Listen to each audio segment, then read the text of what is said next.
Hello friends, better mind classes के YouTube channel पर आप सबका स्वागत है। मैं सचिन कुमार। इस वीडियो में मैट्रिक बोर्ड के ऑब्जेक्टिव क्वेश्चन को एक्सप्लेन करेंगे। इस वीडियो में हम मैथ्स के चैप्टर फर्स्ट वास्तविक संख्या यानी रियल नंबर के ऑब्जेक्टिव क्वेश्चन को एक्सप्लेन करेंगे। ये वीडियो पूरा NCERT बेस्ड है, जो कि सभी स्टेट बोर्ड के लिए इम्पोर्टेंट होगा। ओके फ्रेंड्स, स्टार्ट करते हैं आज का पहला क्वेश्चन। इसके पहले वाले वीडियो में हम लोग 70 नंबर क्वेश्चन तक कर चुके हैं, तो आज 71 नंबर क्वेश्चन को एक्सप्लेन करेंगे। ओके, तो क्वेश्चन क्या है पढ़ते हैं लोग।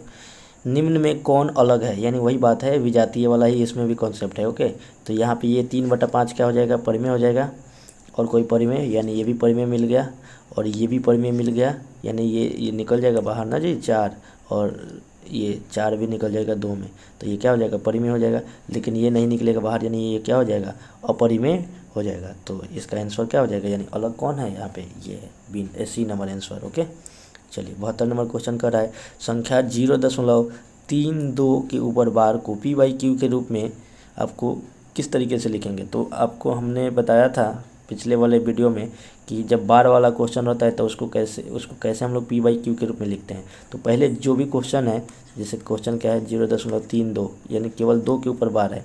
ओके, तो सबसे पहले जो भी दिया हुआ है क्वेश्चन में उस सब को आप लिख दीजिए, 3-2 के 3-2 लिख देंगे। ये आपको शॉर्ट ट्रिक बता रहे हैं। ओके, ऑब्जेक्टिव बनाने के लिए आपको शॉर्ट ट्रिक बता रहे हैं कि इसको किस तरीके से, इसके ऐसे क्वेश्चन को, बार वाले क्वेश्चन को किस तरीके से डील करते हैं। ओके, तो 0.32 है तो सीधा जो भी दिया होगा उसको पूरा का पूरा हम लोग लिख देंगे, 3-2 लिख दिए। उसके बाद जितने संख्या के ऊपर बार होंगे उतना 9 बैठाया जाता है, 9 नीचे लिखा जाता है हर में। तो कितने संख्या के ऊपर बार है, एक संख्या के ऊपर, तो यहाँ पे 9 कितना लिखेंगे, 9 लिखेंगे। ओके, और जितने संख्या के ऊपर बार नहीं है उतना 0 लिखेंगे। तो कितने संख्या के ऊपर बार नहीं है, तो एक संख्या के ऊपर, यानी कि 0 कितना लिखाएगा, 1 0 लिखाएगा। उसके बाद जितने संख्या के ऊपर बार नहीं होता है उसको घटा भी लेते हैं साथ ही, यानी कि इसको 32 में से फिर से 3 को क्या कर लेंगे, घटा लेंगे।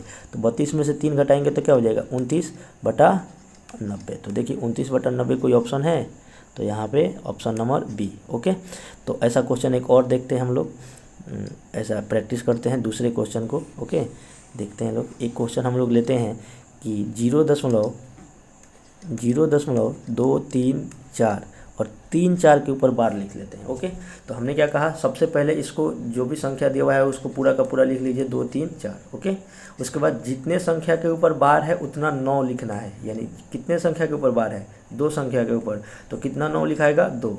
ओके, और कितने संख्या के ऊपर बार नहीं है उतना 0 लिखा जाता है, यानी 9 के साथ में। तो कितने संख्या के ऊपर बार नहीं है, एक संख्या, यानी केवल 2 के ऊपर बार नहीं है, तो वहाँ पे नीचे क्या हो जाएगा, 1 0 लिखा जाएगा। और जितना संख्या के ऊपर बार नहीं है उसको घटा भी लेते हैं साथ में। तो यहाँ पे 2 के ऊपर बार नहीं है तो इस 2 को क्या कर लेंगे, घटा लेंगे। तो घटाने के बाद आपको क्या प्राप्त होगा, 2 3 2/9 9 0। ओके, तो इस तरीके से ऐसे क्वेश्चनों को बनाया जाता है। ओके, तो चलिए आगे बढ़ते हैं फ्रेंड्स और अगले क्वेश्चन को देखते हैं। अगला क्वेश्चन क्या कह रहा है, 2 और 2.5 के बीच की अपरिमेय संख्या। तो देखिए कोई भी 2 संख्या अगर देगा ना और आपसे पूछेगा कि उसके बीच में कितने परिमेय संख्या है या उसके बीच में कितने अपरिमेय संख्या है, तो यहाँ पे आपको क्या करना है, आंख बंद करके अनंत परिमेय या अनंत अपरिमेय संख्या होती है। लेकिन यहाँ पे ये नहीं कह रहा है कि कितने हैं, कितने इसके बीच में परिमेय या अपरिमेय है। यहाँ पे ऑप्शन वगैरह दिया हुआ है, कह रहा है कि इनके बीच का कौन है। ठीक है, 2 और 2.5 के बीच का कौन है। तो यहाँ पे रूट अंडर जो 11 है ये अगर बाहर निकलेगा तो 3 आएगा, यानी 3 आ जाएगा, यानी 2 और 2.5 से क्या है, ये अधिका है। ठीक है, आपको क्या निकालना है, 2 और 2.5 के बीच का अपरिमेय संख्या निकालना है। तो ये जो रूट अंडर 11 है ये तो करीब 3 से अधिक इसका मान आएगा। यहाँ पे रूट अंडर 5 इसका मान 2 से अधिक आएगा। ठीक है, इसका मान क्या होगा, 2 से अधिक आएगा। यहाँ पे तो 22.5 है तो ये होबे नहीं करेगा। ओके, यहाँ पे क्या है 12.5, ये भी 3 से अधिक है, ये भी होबे नहीं करेगा। ठीक है, तो यानी यहाँ पे होगा क्या, तो रूट अंडर 5। तो इसका आंसर क्या हो जाएगा, रूट अंडर 5, क्योंकि इसका मान करीब होता है 2.2 समथिंग आसपास। ठीक है, यानी 2.2 के ही समथिंग आसपास होता है। तो जो कि क्या है, 2 और 2.5 के बीच की ये संख्या है। ठीक है, ओके, अपरिमेय संख्या है। आगे बढ़ते हैं और 74 नंबर क्वेश्चन को देखते हैं। ये क्वेश्चन बहुत ही इंटरेस्टिंग क्वेश्चन है। मतलब इंटरेस्टिंग क्या है, इसमें थोड़ा सा क्वेश्चन जो पूछा गया है मतलब थोड़ा सा इसमें क्वेश्चन में मिस प्रिंटिंग है। ओके, तो इसको देख लेते हैं लोग, कहाँ पे मिस प्रिंटिंग है हम आपको बता देंगे। तो थोड़ा सा पहले जूम कर लेते हैं। चलिए देखिएगा फ्रेंड्स, क्या है कि निम्नलिखित में से कौन सा कथन सही है या सत्य है। तो आपको 4 गो कथन दिया गया है, इसमें से आपको बताना है कि कौन सत्य है। ठीक है, तो चलिए देखते हैं लोग कि कौन सा कथन सत्य है। तो बढ़िया से पढ़िएगा लोग और इसको थोड़ा सा ध्यान दीजिएगा लोग। ठीक है, ऐसा क्वेश्चन बार बार पूछते रहता है एग्जाम में। ओके, देखिए 2 अपरिमेय संख्या का गुणनफल हमेशा अपरिमेय होता है। क्या यह कथन सत्य है? तो इसको देखेंगे लोग। 2 अपरिमेय संख्या, कोई भी एक 2 अपरिमेय संख्या ले लेते हैं। एक ठो ले लिए हमने √2 और एक ठो ले लिया √3। इसको अगर हम लोग गुना करते हैं तो √, आएगा 6। तो ये तो अपरिमेय आ गया। लेकिन कह रहा है कोई भी 2 अपरिमेय संख्या, तो इसके साथ हम लोग क्या करेंगे, और भी एक कोई अपरिमेय संख्या लेकर देखेंगे। √3 एक अपरिमेय संख्या है और √3 भी एक अपरिमेय संख्या है। लेकिन इसको गुना करेंगे तो क्या आ जाएगा, केवल 3 आ जाएगा। ठीक है, यानी यहाँ पे तो क्या आ गया, परिमेय संख्या आ गया। यानी कहने का मतलब है कि पहला जो कथन कहा गया है 2 अपरिमेय संख्याओं का गुणनफल हमेशा अपरिमेय होता है, ये क्या है, असत्य है। क्योंकि देखिए यहाँ पे भी अपरिमेय संख्या लिए हैं √3, यहाँ पे भी अपरिमेय संख्या लिए हैं, लेकिन इसको जब गुना किए हैं तो केवल 3 आ गया है, जो कि 3 क्या है, परिमेय संख्या है। यानी पहला कथन आपका क्या हो गया, असत्य हो गया। ठीक है, दूसरा कथन को देखते हैं। ठीक है, एक परिमेय, चाहे इसको बाद में देखेंगे। ओके, इसको देखते हैं, सी नंबर को देखते हैं। ओके, चलिए 2 अपरिमेय संख्या का जोड़ कभी अपरिमेय नहीं हो सकता है। यानी 2 ठो जो अपरिमेय संख्या होंगे उसके जोड़ कभी भी अपरिमेय नहीं हो सकता है। तो हम लोग देखते हैं यहीं पे मान लेते हैं 2√3 एक अपरिमेय संख्या है और 4√3। ओके, इसको जोड़ेंगे तो हम लोग को क्या प्राप्त होगा, 6√3। ओके, तो ये तो क्या हो गया, अपरिमेय संख्या प्राप्त हो गया, जबकि एक और आगे अपरिमेय नहीं हो सकता है। तो ये भी आपका कथन क्या है, असत्य है। ओके, चलिए डी नंबर देखते हैं। एक पूर्णांक तथा एक परिमेय संख्या का जोड़ कभी पूर्णांक नहीं हो सकता है। तो यानी एक पूर्णांक लेना है, कोई भी मान लेते हैं एक पूर्णांक है, ले लिए। उसके बाद एक परिमेय संख्या हम लोग चलिए 4 ले लेते हैं। ओके, को जोड़ कभी पूर्णांक नहीं हो सकता है कह रहा है। तो 1 और 4 को जोड़ेंगे तो 5 आ गया, ये तो क्या हो गया, पूर्णांक होता है। लेकिन कह रहा है कि नहीं होता है, तो ये भी कथन क्या हो गया, असत्य हो गया। अब देखिए बी नंबर जो कथन है उसको समझेंगे लोग। ठीक है, कि वो क्या कह रहा है। ओके फ्रेंड्स, इंटरेस्टिंग कथन है। यहाँ पे कहा है एक परिमेय व एक अपरिमेय संख्या का गुणनफल हमेशा अपरिमेय होता है। ये बात तो सत्य है, लेकिन देखिएगा लोग, हम लोग इसको थोड़ा सा देखते हैं। एक परिमेय संख्या ले लेते हैं 2। ओके, और एक अपरिमेय संख्या ले लेते हैं हम लोग √2। इसका गुणनफल आएगा 2√2, जो कि क्या है, अपरिमेय संख्या है। तो कोई भी जब आप परिमेय संख्या लेंगे और अपरिमेय संख्या लेंगे तो उसका गुणनफल हमेशा क्या होता है, अपरिमेय होता है। लेकिन अगर वह परिमेय संख्या 0 हो, क्योंकि 0 भी तो क्या है, परिमेय संख्या है। तो 0 में अगर किसी भी संख्या के साथ आप गुना कीजिएगा, कोई भी अपरिमेय संख्या के साथ आप गुना कीजिएगा तो क्या आ जाता है, 0 आ जाता है। तो यहाँ पे तो परिमेय हो गया। तो यहाँ पे क्वेश्चन में यहाँ पे क्या देना चाहिए, एक परिमेय जो यहाँ पे दिया है तो अशून्य परिमेय लिखना चाहिए, कि यानी शून्य को छोड़कर। ओके, तभी क्या होगा, अपरिमेय संख्या होगा। ठीक है, तो यहाँ पे वैसे आंसर इसमें क्वेश्चन में ही क्या है, मिस प्रिंटिंग है। ओके, या फिर इसी टाइप से जो क्वेश्चन सेट किया गया है उसको ये समझ के सेट किया गया है कि परिमेय संख्या में शून्य को नहीं लेना है। लेकिन शून्य भी तो परिमेय संख्या होता है। तो यहाँ पे अगर इसको लेते हैं 0 को और एक अपरिमेय संख्या को, तो क्या आ जाएगा, शून्य आ जाएगा, जो कि एक परिमेय संख्या हो गया। तो जबकि यहाँ पे उसके अनुसार तो ये भी कथन गलत हो जाएगा। ठीक है, तो इसको हम लोग कोई भी आंसर नहीं देंगे कि हाँ इसका आंसर क्या होगा, क्योंकि ये जो कथन दिया है उसके अनुसार तो ये भी गलत हो जाएगा आंसर। बट यहाँ पे देना चाहिए, कथन में क्या देना चाहिए, अशून्य परिमेय। ठीक है, यानी शून्य को छोड़कर, तब यहाँ पे आंसर क्या हो जाता, बी हो जाता। ओके, चलिए आगे बढ़ते हैं लोग, इसको आप लोग समझेंगे बढ़िया से। ठीक है, चलिए अगला क्वेश्चन क्या है, 75 नंबर क्वेश्चन को देखते हैं लोग। क्या क्वेश्चन कह रहा है, यदि n एक प्राकृतिक संख्या है, ठीक है, n एक प्राकृतिक संख्या है, तब √n क्या हो सकता है, हमेशा प्राकृतिक संख्या, हमेशा अपरिमेय संख्या, हमेशा परिमेय संख्या, कभी प्राकृतिक संख्या और कभी अपरिमेय संख्या। तो इसको ऐसे जब ये जो क्वेश्चन है इसको आप अगर क्या करेंगे, जल्दबाजी करेंगे तो इसको गलत कर देंगे, ठीक है, क्योंकि ये बहुत ही अच्छा क्वेश्चन है। कह रहा है कि n के जगह पर क्या हो सकता है, जब ये n क्या होगा, प्रकृत संख्या होगा, यानी कि रूट अंडर हम लोग अगर मान लीजिए 1 रख दे रहे हैं तो निकलेगा ये बाहर, तो 1 आ जाएगा, यानी ये परिमेय भी हो सकता है, ठीक है। अगर रूट अंडर 2 रखते हैं तो निकलेगा बाहर, तो क्या केवल ये बाहर नहीं निकलेगा, तो रूट अंडर 2 ही रह जाएगा, तो ये क्या हो जाएगा, अपरिमेय भी हो सकता है, ओके। और यहाँ पे जो 1 आया ये परिमेय भी कहलाएगा, ये प्रकृत भी कहलाएगा, ओके, समझ में आ रहा है।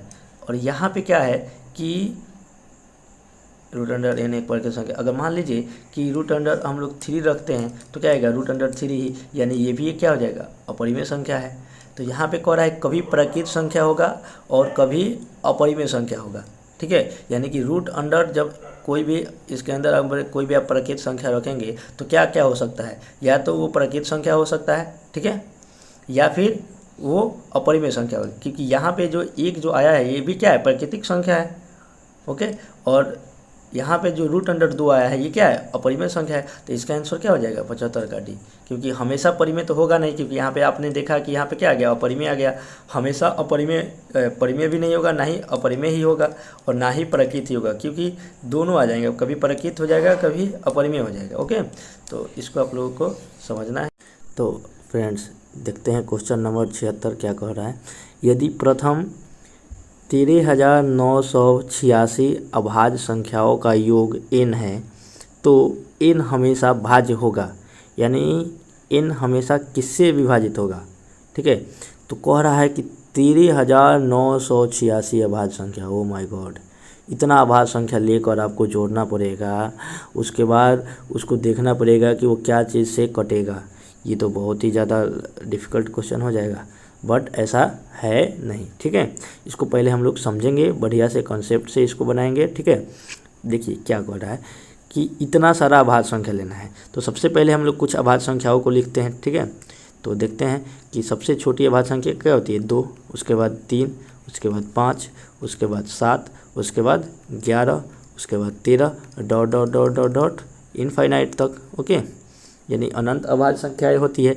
अब इसको देखेंगे लोग कि अच्छा आप ही बताइए इसमें से कि 2 के अलावे कोई भी ऐसी अभाज्य संख्या है जो सम है, तो ऐसा कोई भी अभाज्य संख्या नहीं होता है जो सम होता है, यानी केवल 2 ही ऐसी अभाज्य संख्या है जो क्या होती है, सम होती है, ओके। और 2 के अलावे सभी के सभी अभाज्य संख्याएं क्या होती है, विषम होती है, ओके।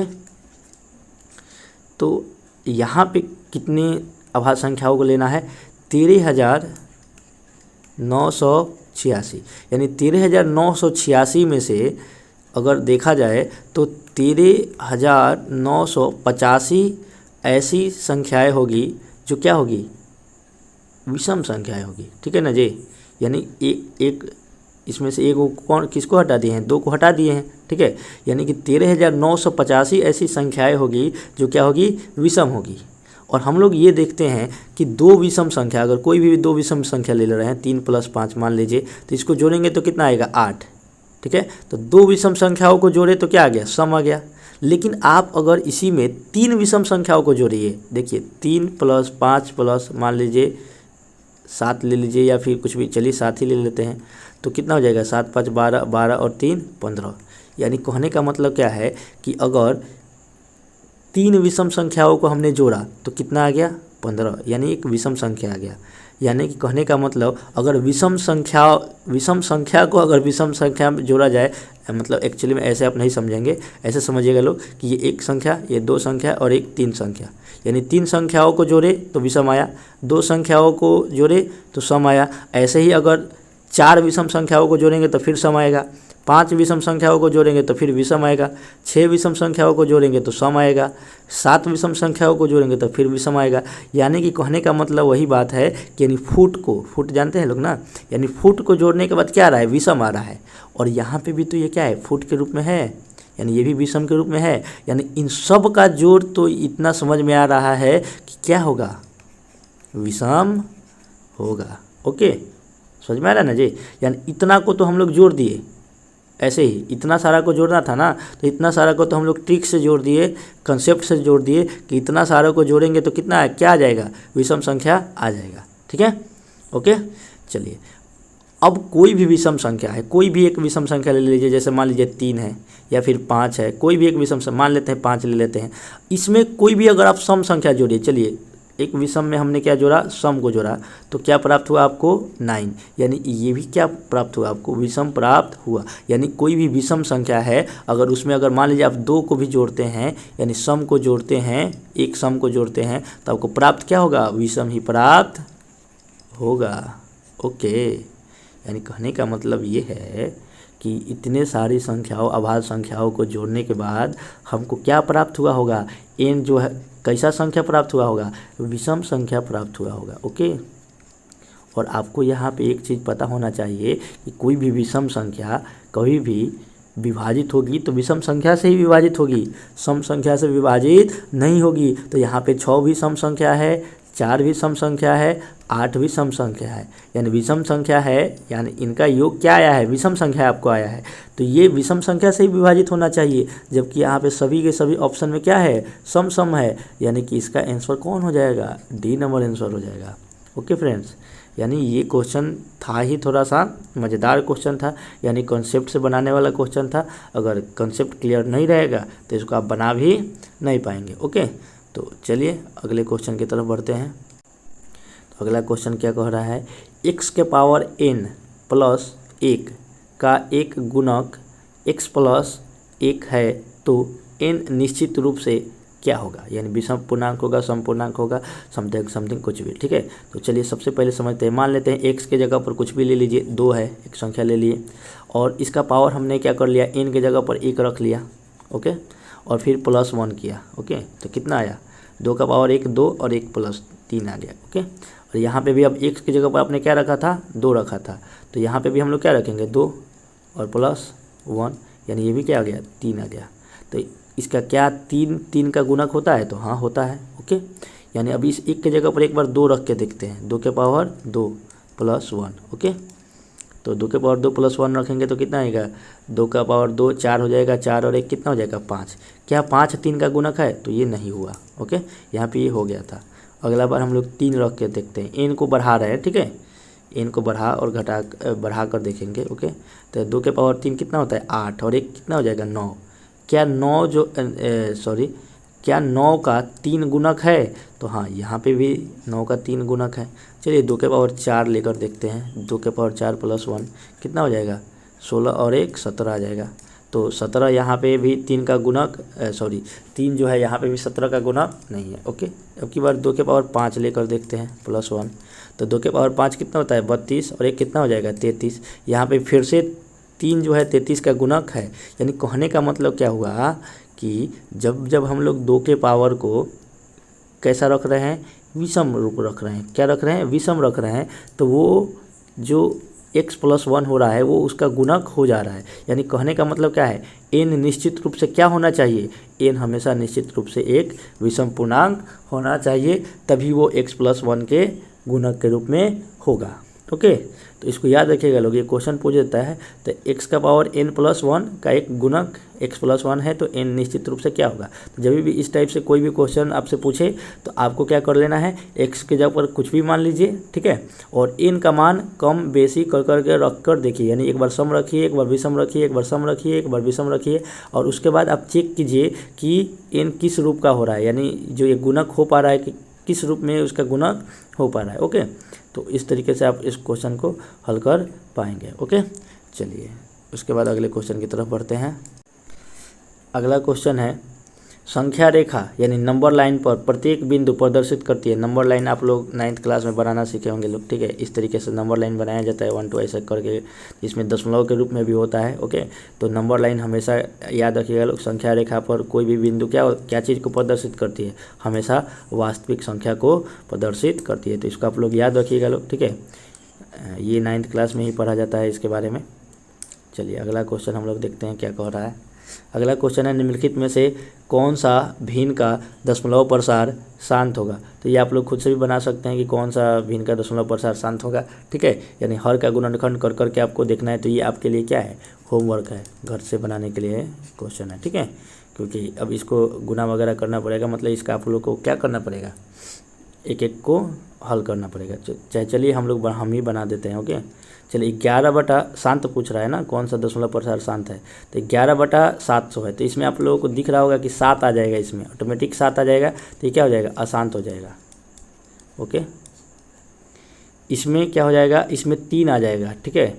इसका जब आप 2100 का गुणनखंड करेंगे तो इसमें देखिए 3 आ जा रहा है, एक ठो, यानी यहाँ पे शुरू में ही 3 आ गया, जो कि 3 कट भी नहीं रहा है किसी से, यहाँ पे 91 से 3 कटेगा नहीं, तो यहाँ पे ये भी क्या हो जाएगा, अशांत हो जाएगा, ओके। यहाँ पे देखिए 2 के पावर 3 और 5 के पावर 3, ओके।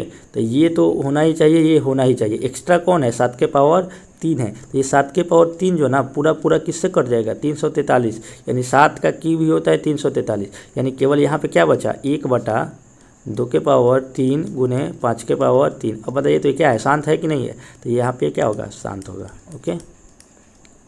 चलिए अगले क्वेश्चन नंबर, सबसे छोटी पूर्ण वर्ग संख्या जो 16, 20 तथा 24 प्रत्येक से भाज्य हो। तो यहाँ पे ध्यान देने वाली बात यह है कि कहा है पूर्ण वर्ग संख्या, ठीक है, और सबसे छोटी हो, ठीक है। तो यानी कि हम लोग अगर इसका केवल एलसीएम निकालेंगे तो कितना आएगा आंसर, 240। लेकिन क्या 240 यहाँ पे पूर्ण वर्ग है, तो ये नहीं है, ठीक है। तो हमको इसको बनाने का सबसे शॉर्ट तरीका ये है कि सबसे पहले आप ऑप्शन में देखिए कि कौन कौन ऐसी संख्या है जो पूर्ण वर्ग है।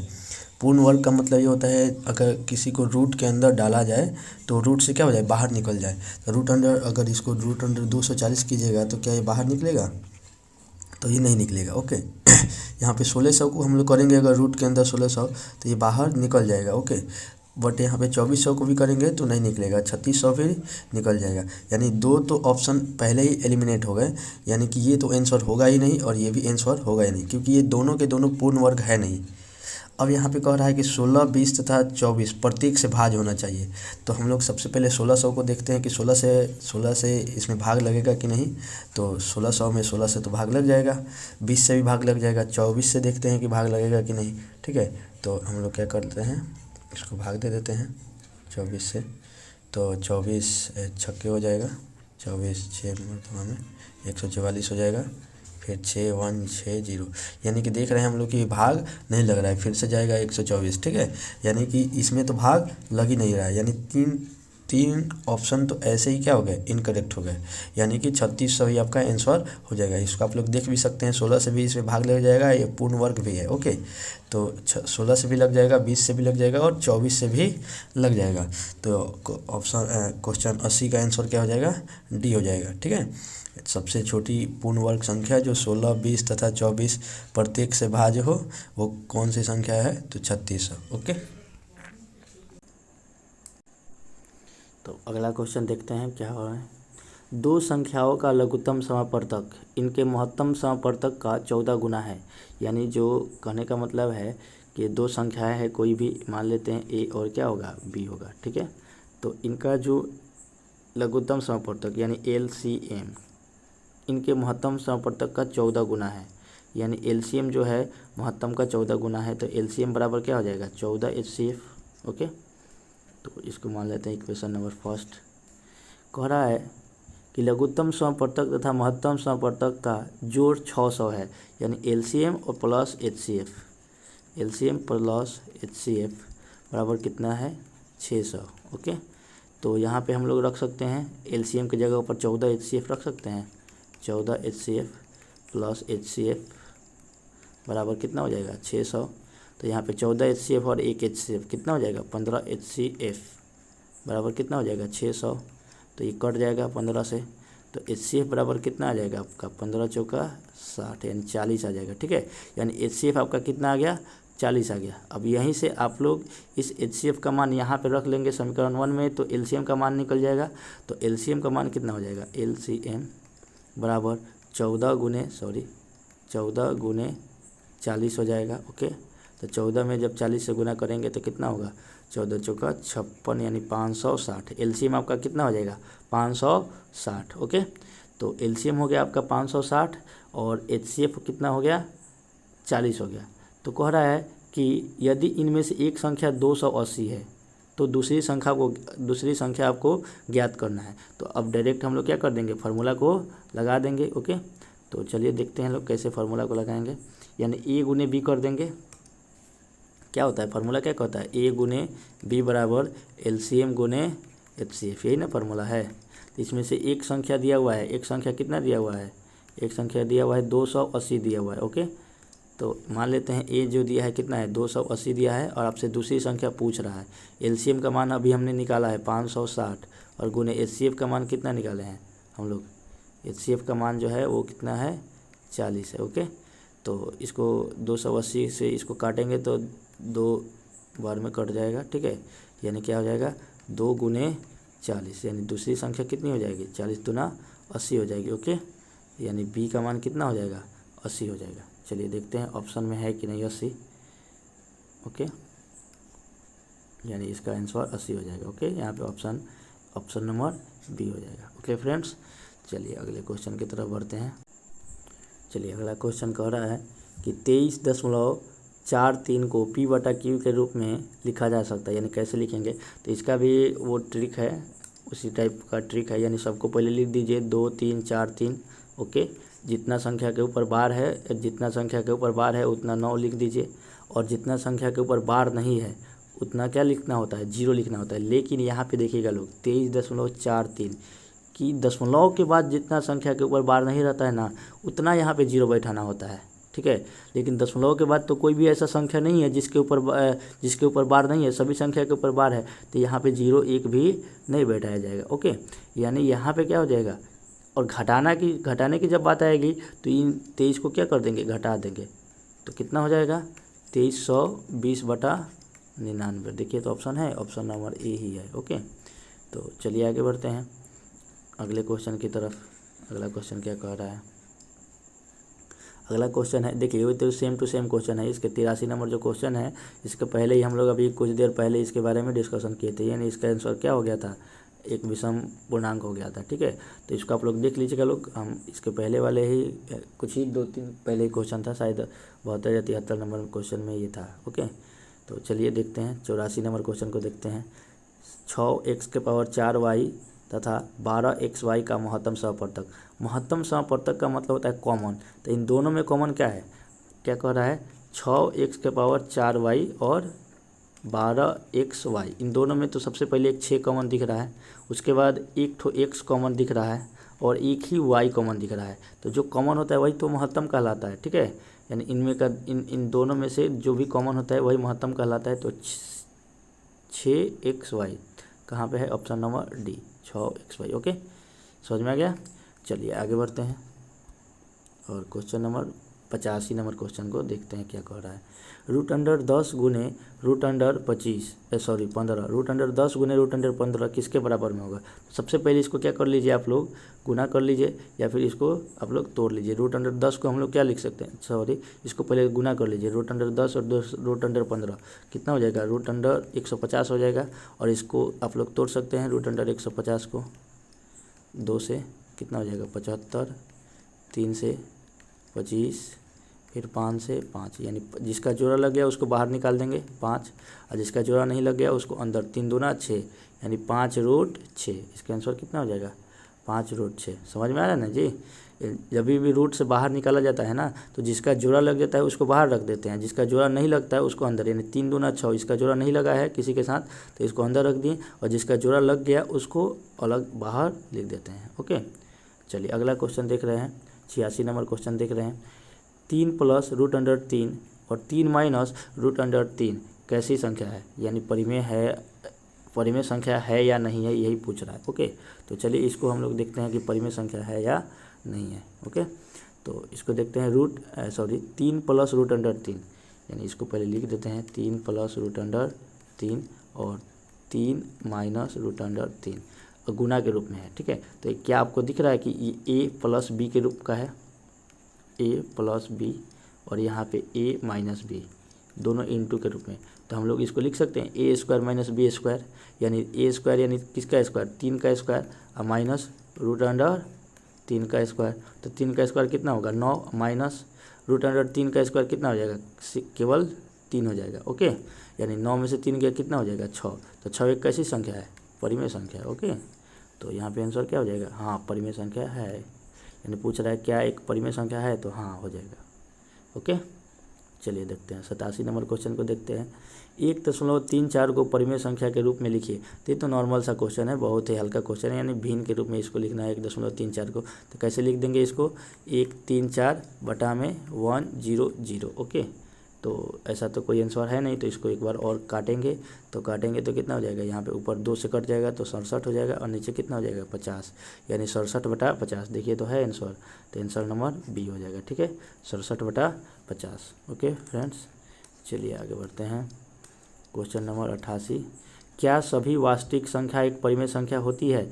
तो सभी वास्तविक संख्या परिमेय संख्या नहीं होती है। ठीक है, क्योंकि कह रहा है कि सभी वास्तविक संख्या, तो मान लीजिए एक वास्तविक संख्या कौन है, यहाँ पे है गया 2√2 भी तो क्या है, वास्तविक संख्या है, तो क्या परिमेय है, तो नहीं होती है। सभी वास्तविक संख्या परिमेय नहीं होती है, बल्कि सभी परिमेय संख्या क्या होती है, वास्तविक संख्या होती है। तो इसको याद रखिएगा लोग। ओके, चलिए आगे बढ़ते हैं और अगले क्वेश्चन को देखते हैं। अगला क्वेश्चन क्या कर रहा है, 0.23 के ऊपर क्या है, बार है को परिमेय संख्या के रूप में लिखना है। तो ये तो नॉर्मल सा क्वेश्चन हो गया, 23 बटा 99 हो जाएगा। ओके, ऐसा क्वेश्चन तो आपको हम कई बार बनवा चुके हैं। चलिए फ्रेंड्स आगे देखते हैं। दो संख्याओं का गुणनफल उनके लसा और मसा के गुणनफल के बराबर होता है, यानी यहाँ पे HCF गुने LCM के बराबर होता है। वही चीज़ कह रहा है कि A गुने B बराबर क्या होगा, HCF गुने LCM गुने HCF। ओके, तो उसी बात को पूछ रहा है वो। ओके, चलिए अगला क्वेश्चन देखते हैं क्या कह रहा है। अगला क्वेश्चन है, परिमेय संख्या का दशमलव प्रसार दशमलव के कितने स्थानों के बाद रुक जाएगा। ओके, चलिए जी इसको देखेंगे लोग कि इसका आंसर क्या होगा। तो यहाँ पे क्या है 44, सॉरी एक मिनट, यहाँ पे ऊपर क्या है 43 है। ओके, और बटा में क्या है, बटा में है 2 के पावर 4 गुने 5 के पावर 3। ओके, तो 2 के पावर 4 गुने 5 के पावर 3 है। तो इसको आपको क्या करना है, दशमलव प्रसार कितने स्थानों के बाद रुक जाएगा, परिमेय संख्या का दशमलव प्रसार कितने स्थानों के बाद रुक जाएगा। यानी यहाँ पे आपको क्या करना पड़ेगा कि इनको निकालने के बाद उसमें भाग देना पड़ेगा, और भाग देने के बाद आपको ये पता चलेगा कि इनका जो दशमलव प्रसार है दशमलव के कितने अंकों के यानी कितने स्थानों के बाद रुक जाएगा। तो चलिए हम लोग देखते हैं। 2 का पावर 4 जो होता है किसके बराबर में होता है, ये 16 के बराबर में होता है, यानी 43 बटा क्या हो जाएगा इधर 16, और 5 के पावर 3 कितना होता है 125। ओके, तो ये तो बहुत ही बड़ा संख्या आ गया जी, इसको किसी दूसरे तरीक़े से बनाना पड़ेगा। ओके।